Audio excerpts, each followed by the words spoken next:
आज के इस वीडियो में हम लोग बिजनेस प्रपोजल बनाना सीखेंगे। आपका कोई भी प्रोफेशनल बिजनेस है, जैसे कि आप कुछ भी सर्विस प्रोवाइड करते हो। एक एग्जांपल के तौर पे आप वेब डेवलपमेंट का सर्विस देते हो या डिजिटल मार्केटिंग का देते हो या सोशल मीडिया मैनेजमेंट का दे रहे हो।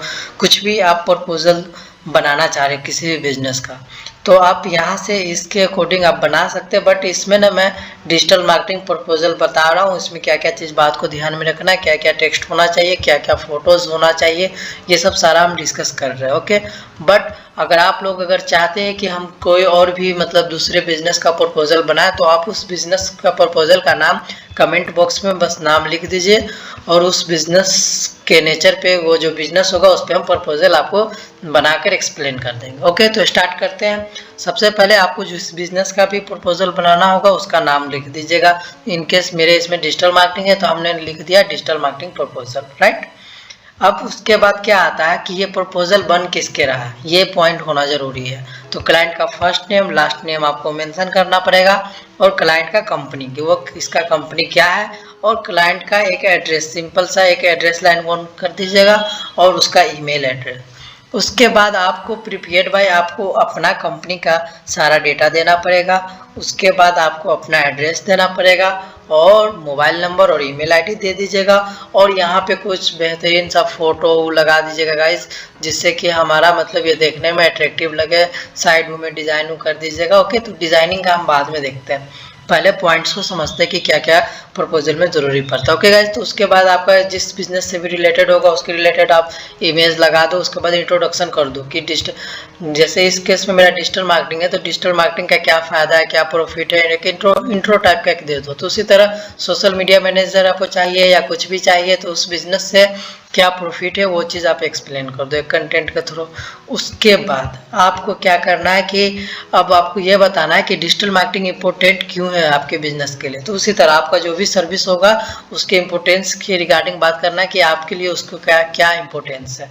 और उसके बाद उसको कुछ बेनिफिट्स आप क्लियर वे में एक शॉर्ट वे में वन लाइन में लिख दो, तो उसका बेनिफिट्स का कुछ पॉइंट कि इससे क्या बेनिफिट्स है क्या नहीं है। ओके गाइज, उसके बाद हम बात करते हैं कि ये हमें क्यों चूज करना चाहिए, आप हमें क्यों चूज करें, आप हमें इस सर्विस के लिए क्यों चूज करें। तो आप अपने बारे में दो कि मैं ये हूँ, मैं इस तरह का टेक्नोलॉजी यूज करता, अकाउंट मैनेजमेंट अच्छा से होगा, इन हाउस एक्सपीरियंस है और ऑल डिजिटल मार्केटिंग सर्विसेज आपको एक प्लेस पे मिल जाएगा।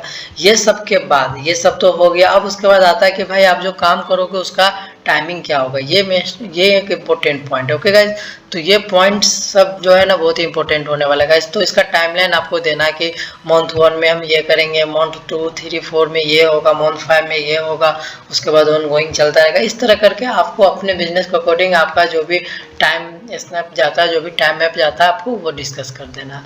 ओके गाइज, उस सब के बाद आपको क्या आता है कि इसमें क्या खर्च पड़ेगा और कितना कॉस्ट जाएगा। ओके गाइज, तो इसके लिए पैकेज एंड ब्लेंडिंग आता है। तो आप इसमें 3 टाइप का निकाल सकते हैं, basic package, advance package, premium package. Okay guys, तो आप अपने हिसाब से कुछ भी रखते हो, silver, gold, diamond, anything that you want.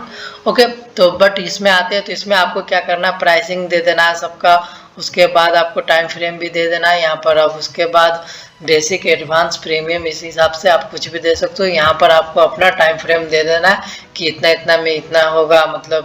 जो सब भी आप सर्विस दोगे वो सबका नाम दे देना आपको कि ये सर्विस मिलेगा, ये सब मिलेगा। बेसिक में, एडवांस में ये इतना मिलेगा, बेसिक में ये नहीं मिलेगा, प्रीमियम में इतना ज़्यादा देंगे। मान लो 1 मिनट के लिए आप 20 सर्विस दोगे तो प्रीमियम में 20 सर्विस देंगे, बट इसमें एडवांस में हम 17 देंगे, 16 देंगे, एनीथिंग कुछ भी आप जो चाह रहे हो।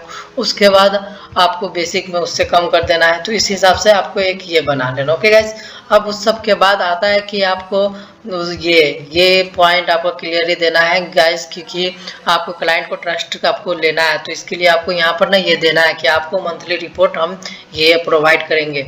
मंथली कर सकते हो या आप वीकली भी कर सकते हो या फिर आप 15 डेज रिपोर्ट भी कर सकते हो। ओके गाइस, ये सब तो हो गया। उसके बाद ये सब सारा पॉइंट हम लोग कौन कौन पॉइंट देखे एक बार डिस्कस कर लेते हैं। मंथली रिपोर्ट्स के रिगार्डिंग देखे।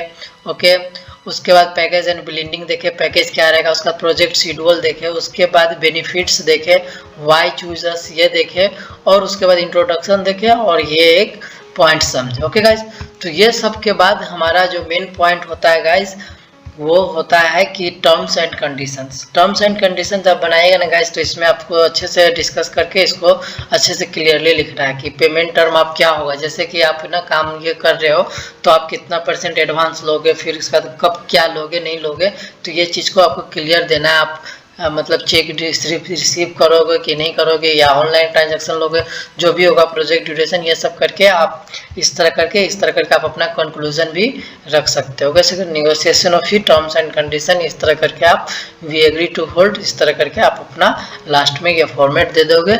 तो ये होप करते हैं कि आपको सारा कुछ समझ में आ गया होगा। डोंट वरी, ये PDF भी नीचे लिंक में है, आप लोग इसको डाउनलोड करके एक बेसिक आइडिया ले सकते हैं।